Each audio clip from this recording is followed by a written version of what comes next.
on m'a demandé de faire juste un petit mot de conclusion. D'abord, merci. Je trouve ce sujet très intéressant. Quelques remarques comme ça. S'il y avait beaucoup de patients dans la salle, je ne sais pas s'ils nous prendraient, je sais pas s'ils nous prendraient pas pour des gens un peu particuliers, pour avoir besoin d'être aussi réglementés, structurés, avec des défiances, alors que leurs besoins, c'est leurs besoins de vie quotidienne, dans la ruralité, dans des endroits, ou dans des villes sur lesquelles il manque fondamentalement de professionnels. Et derrière ça, on a évoqué plusieurs fois le sujet. Ça fait 40 ans que je fais de la chirurgie, je suis rentré à la mutuelle des hospitaliers, et je travaille beaucoup sur les aspects de sociologie, j'ai eu beaucoup de conversations avec Édouard Touty ou d'autres. Arrêtons de faire comme si tout le monde s'entendait. Nous avons un problème majeur interrelationnel. Nous avons un problème majeur sociologique. Nous avons faites parler des infirmières sur les internes et faites parler les internes sur les infirmières. Vous serez horrifiés. Et donc, à un moment donné, je pense que cette rigueur de texte, c'est parce qu'on ne veut pas mettre sur pied, et on n'en parle pas dans nos réunions mensuelles où on règle d'autres problèmes, mais il faut peut-être que collectivement, on accepte de réfléchir différemment pour mieux comprendre la sociologie des uns et des autres. Est-ce que le sens aujourd'hui du métier et l'engagement d'un médecin est le même sens qu'une infirmière, le même sens qu'un kiné? Je ne suis pas sûr. Et qu'on a besoin d'introduire des séances molles de façon beaucoup plus importante. C'est bien de faire de la connaissance, Isabelle en a parlé. Est-ce qu'on n'a pas une réflexion dans la compétence beaucoup plus importante et la compétence autour de toutes ces dimensions sociologiques de l'interrelationnel? Et c'est ce que veulent les patients, parce que sinon on n'y arrivera jamais. On peut faire tous les textes qu'on veut, si on n'accepte pas collectivement à un moment donné de poser un peu nos valises pour accepter de dire ça va pas bien. Regardez ce qui se passe dans les services aujourd'hui, c'est essentiellement du problème du conflit interpersonnel qu'on ne sait pas gérer, parce que nos organisations, collectivement, j'ai été président de syndicat, président de CME, donc je me mets autant responsable.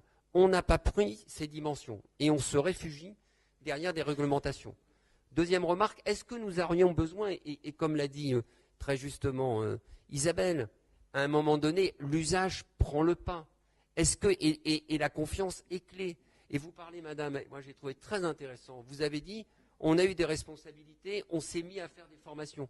Est-ce qu'il faut faire des formations pour avoir des responsabilités, ou est-ce que quand on commence à vous donner des responsabilités, vous ne vous sentez pas une responsabilité de vous former? Il faut qu'on se mette d'accord dans quel sens on le fait. La logique de la confiance, c'est on vous donne des responsabilités et naturellement, vous vous dites, je ne vais pas commencer à aller faire une prothèse de hanche si jamais j'ai été formé. Enfin, je caricature parce que je la mets dans mon métier, mais c'est un peu ça. Et moi, ce qui me frappe beaucoup, c'est qu'on fait une logique nationale alors qu'on a un problème de logique de territoire. On veut renforcer la territorialité, on veut renforcer la confiance, on veut renforcer la réelle coopération et on met en place des systèmes qui sont des systèmes extrêmement rigoureux.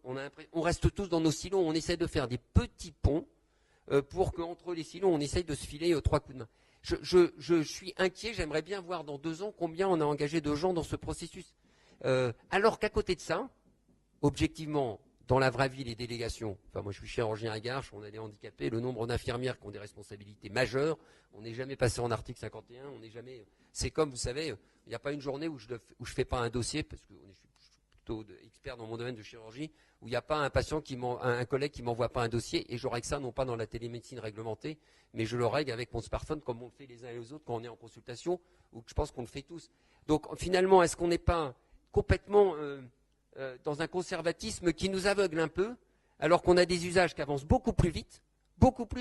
Le dossier partagé, les patients avec la I qui apparaît vont nous bouleverser dans nos usages. Et on est encore en train de nous mettre dans les réglementations. Je trouve que, moi, personnellement, je m'interroge beaucoup.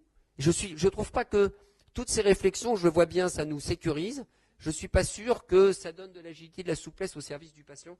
En tout cas, ça m'interroge. Par contre, on voit bien, et qu'il y a une dimension clé des universités, qu'il y aura de toute façon un besoin d'accompagnement universitaire, il y aura besoin d'une légitimité, d'une labellisation d'une légitimité. Maintenant, il faut qu'on fasse ça avec agilité. Je pense que, et là encore, je rejoins, c'est quoi l'agilité pour dire à une infirmière qui a 40, 45 ans, ou un infirmier de dire pendant 2 ans, t'arrêtes complètement, tu repars à l'école avec les contraintes. On sait bien que, voilà, il y a des gens qui ne vont pas pouvoir le faire parce qu'on n'aura pas créé un système intelligent et adaptable aux situations de la personne. Donc je pense qu'on est tous convaincus que l'idée est bonne, l'idée est intelligente.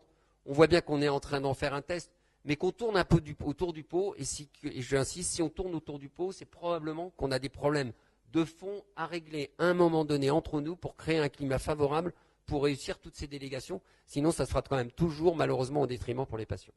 Voilà, en tout cas, merci de l'organisation de cette journée.